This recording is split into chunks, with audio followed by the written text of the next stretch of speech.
Hello, my dear students. I am Kalpana Mishra and welcome back to my YouTube channel. Students, हमने class 10 science chapter number 3 metal and non metal को पूरा complete कर लिया है। पूरा chapter अच्छे से समझ लिया है और उसके क्वेश्चन आंसर्स जो बैक एक्सरसाइज और ब्लूप्रिंट्स क्वेश्चन हैं वो भी कंप्लीट कर लिए हैं।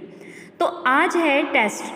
वो टेस्ट कैसा? अगर आपने सारे क्वेश्चंस भी समझ लिए, चैप्टर भी समझ लिया है, तो आपके लिए MCQ, ठीक है। तो उसका आंसर तो मैं आपको साथ के साथ बताते जाऊंगी, लेकिन मेरे आंसर बताने से पहले आपने अपना आंसर जो है नोटबुक पे नोट कर लेना है वीडियो पॉज करके, ठीक है। उसके बाद आपने अपना आंसर मिलाना है कि क्या आपके आंसर सही गए हैं, ठीक है। उसके बाद मुझे कमेंट में ये ज़रूर बताना कि टोटल क्वेश्चंस में से आउट ऑफ कितने आपके मार्क्स मिले।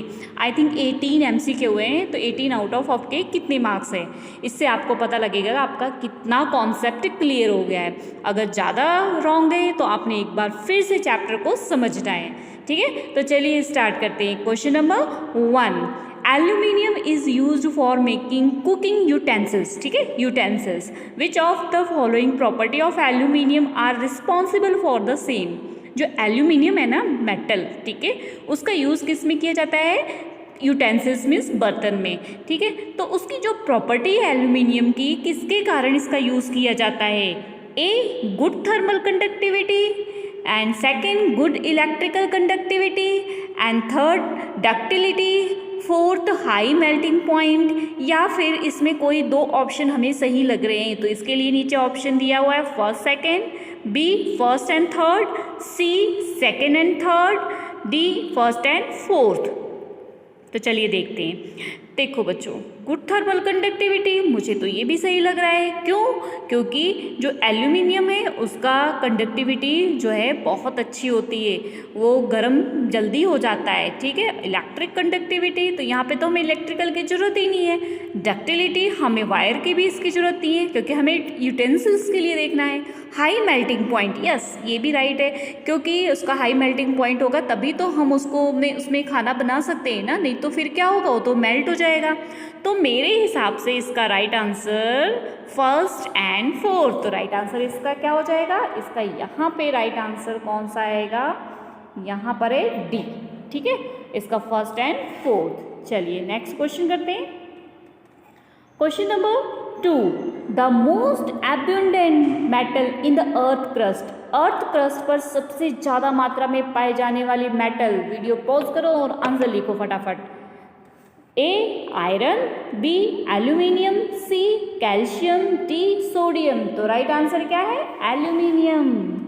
Next question number 3, the poorest conductor of heat among metal. अब इसमें बताना है poorest conductor of heat, lead, mercury, calcium, sodium.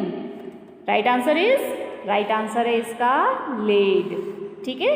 Next question number 4, which property of metal is use for making bell, ठीक है, bell जो bell बजाती है ना वो, and string of the musical instrument, और म्यूजिकल इंस्ट्रूमेंट जैसे कि सितार और वायोलिन में। तो वो कौन सी प्रॉपर्टी होती है मेटल की? Sonorous and malleability, ductility and conductivity. तो राइट आंसर क्या है इसका? राइट आंसर है ए, सोनरस जो प्रॉपर्टी होती है उसी की वजह से मेटल में क्या होती है, आवाज़ आती है, जो झंझनाहट की आवाज़ होती है ना वो। Next question number 5, which of the following is the correct arrangement of the given metal is ascending order of their reactivity. Reactivity को किस ऑर्डर में करना है? असेंडिंग ऑर्डर में। यहाँ पर जो आपको दिए हुए हैं इनको, तो कुछ ऑप्शंस आपको दिए हुए हैं। इसमें देखो, हम अगर फर्स्ट और लास्ट को कंपेयर करें तो इसमें जिंक जो है वो कम रिएक्टिव है, किससे? सोडियम से। तो हमारा फर्स्ट तो ऐसे ही रॉन्ग हो गया, ठीक है। अगर हम सेकंड के पास चले तो सोडियम और जिंक, ठीक है, सोडियम तो ज़्यादा रिएक्टिव है। लेकिन अगर उसके बाद हम चले तो मैग्नीशियम, आयरन, जिंक, तो इसकी गलत है। तो बेटा इसके लिए मैं आपको बार बार पूरे चैप्टर में यही कह रही हूँ कि आपको क्या पता होना चाहिए? रिएक्टिविटी सीरीज, और उसकी शॉर्टकट में ट्रिक मैंने चैनल पे डाली हुई है, आप चैनल के प्लेलिस्ट में जाके चेक करो, ठीक है। या आप बोलोगे तो मैं इसके डिस्क्रिप्शन बॉक्स में भी इसकी जो है उसके लिंक को अलग से दे दूंगी रिएक्टिविटी सीरीज़ की, ठीक है। तो आपने उसको अच्छे से करना है, ठीक है, बहुत अच्छे से। चैप्टर 3 में ही आपको मिल जाएगा ये रिएक्टिविटी सीरीज़, अगर आप ध्यान से सारी प्लेलिस्ट चेक करोगे चैप्टर 3 की। तो अगला अगर हम सी देखें सोडियम, जिंक, मैग्नीशियम, आयरन, तो ये भी गलत है क्योंकि जिंक और मैग्नीशियम गलत है। मैग्नीशियम ज़्यादा रिएक्टिव होता है और जिंक कम रिएक्टिव होता है। अगर हम लास्ट के पास पहुँचे तो सोडियम, मैग्नीशियम, जिंक, आयरन, ये क्या है हमारा राइट आंसर है। सबसे ज़्यादा रिएक्टिव क्या है? सोडियम, फिर मैग्नीशियम, जिंक और आयरन। मुझे कैसे पता चला? क्योंकि मुझे रिएक्टिविटी सीरीज है। जिस दिन आप रिएक्टिविटी सीरीज लर्न करोगे तो डिस्प्लेसमेंट रिएक्शन और ऐसे क्वेश्चनों में आपको कोई भी प्रॉब्लम नहीं आएगी। ठीक है, तो चलिए question number 6, which of the following pair will give displacement reaction. आगे रिएक्टिविटी सीरीज की फिर से बात, हमें बताना है कौन से पेयर में यहाँ पे डिस्प्लेसमेंट रिएक्शन हो रही है।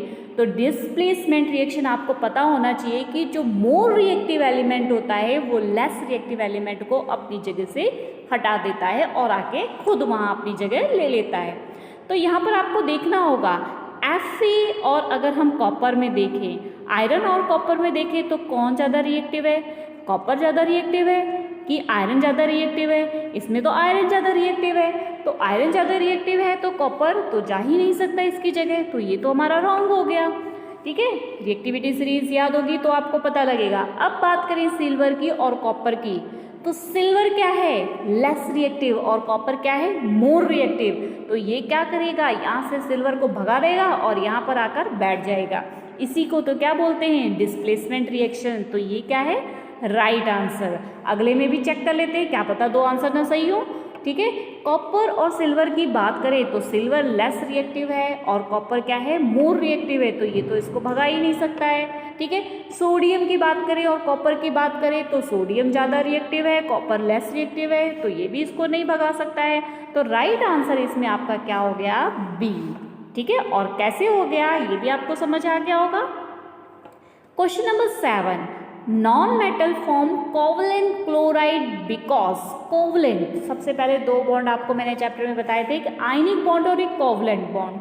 आयनिक बॉन्ड क्या होते हैं? जैसे कि सोडियम ने क्या किया? एक इलेक्ट्रॉन दे दिया किसको? क्लोरीन को, और क्लोरीन ने एक इलेक्ट्रॉन इसने ले लिया, मतलब एक इलेक्ट्रॉन दे रहा है और एक ले रहा है। तो इसके बीच में जो बॉन्ड बनता है ना, एक पॉजिटिव होता है और एक नेगेटिव होता है। एक इलेक्ट्रॉन दे रहा है तो पॉजिटिव, जो ले रहा है तो नेगेटिव। तो इस बॉन्ड को बोलते हैं आयनिक बॉन्ड। ठीक है, अगर हम कार्बन कार्बन के बीच बात करें तो कार्बन के पास लास्ट में 4 इलेक्ट्रॉन होते हैं, क्योंकि इसका एटॉमिक नंबर क्या होता है? 6। ठीक है, और इसका भी एटॉमिक नंबर क्या है? 6। इसके भी लास्ट में क्या है? 4 है। तो अब ये अपने आप को कंप्लीट करने के लिए क्या करेंगे? ये इसके साथ और ये इसके साथ जो है अपने इलेक्ट्रॉनों को साझा कर लेगा। ठीक है, शेयर कर लेगा। तो इसे ही क्या बोलते हैं? इसे ही बोलते हैं कोवलेंट बॉन्ड।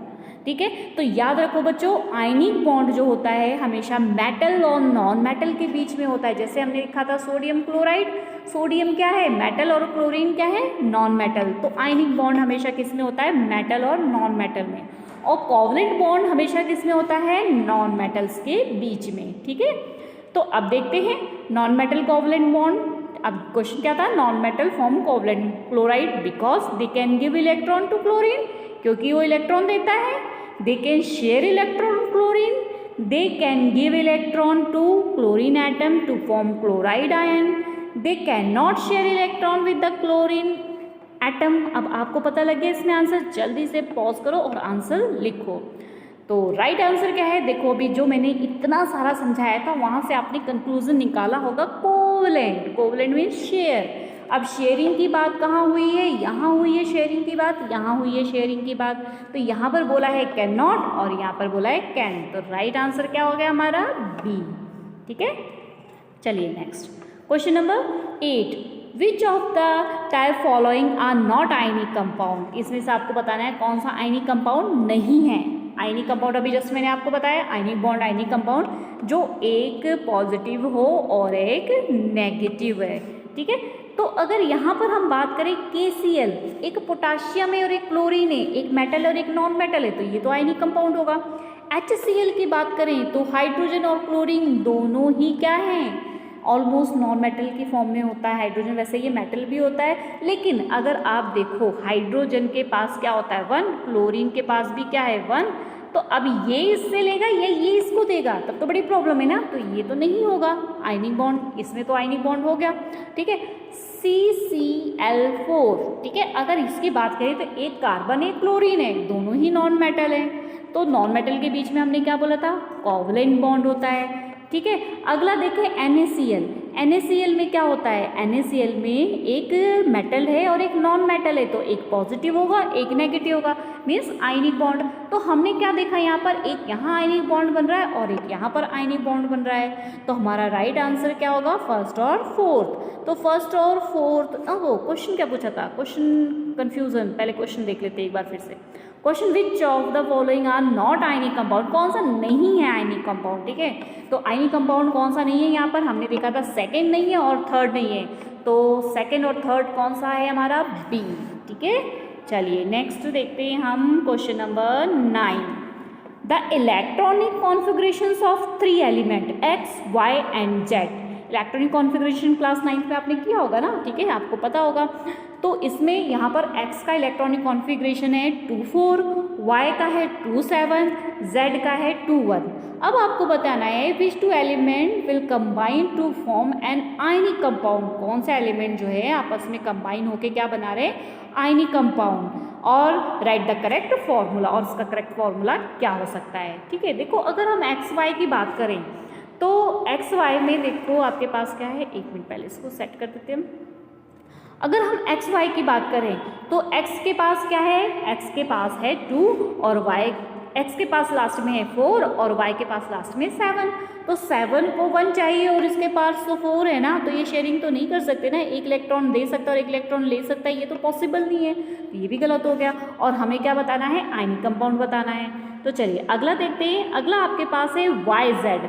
अगर हम YZ की बात करें, Y के पास 2, 7, लास्ट में क्या है आपके पास 7 और Z के पास क्या है 1, तो ये बना सकते हैं ना, क्योंकि Y क्या करेगा, इसे Z से 1 ले लेगा और ये Z 1 दे करके ये अपना कंप्लीट कर लेगा, और ये Y से लेके अपना कंप्लीट कर रहा है, तो एक इलेक्ट्रॉन दे रहा है और एक इलेक्ट्रॉन ले रहा है, तो ये कौन सा कंपाउंड हो जाएगा, आयनिक कंपाउंड। तो राइट आंसर इसमें हमारा क्या हो गया, YZ, ठीक है। इसी तरीके से बाकी ऑप्शंस को भी आपने सॉल्व करके समझना है।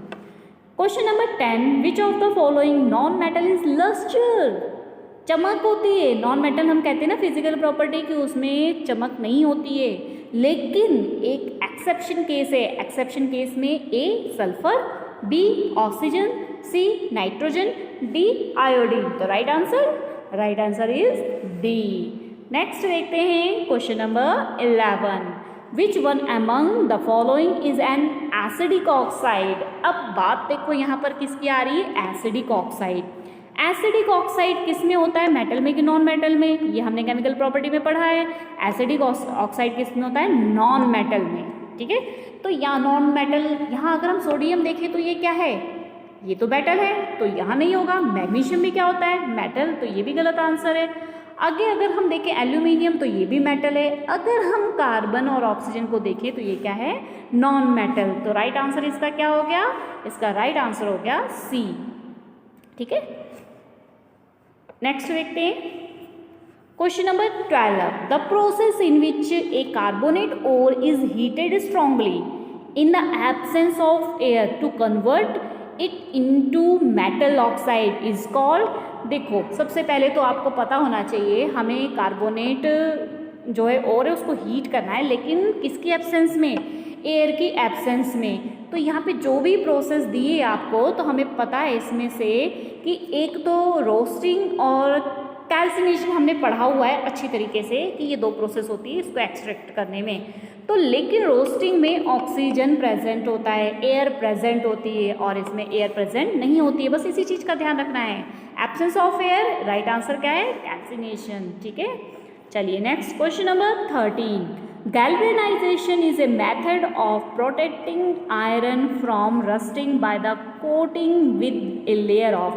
galvanization में जो आयरन होता है उसके ऊपर किसकी कोटिंग की जाती है, A gallium, B aluminium, C zinc, D silver. तो राइट आंसर क्या है इसका, राइट आंसर है जिंक।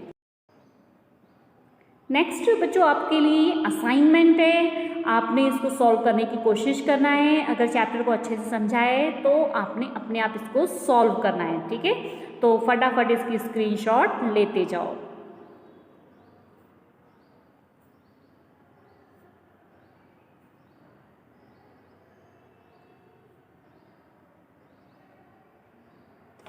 ये 12 फिल इन दी ब्लैंक्स हैं, ठीक है। इनको आपने सॉल्व करना है। इनके आंसर्स मैं आपको नेक्स्ट लेक्चर में बताऊंगी, ठीक है। मिलते हैं नेक्स्ट वीडियो में, तब तक के लिए बाय बाय।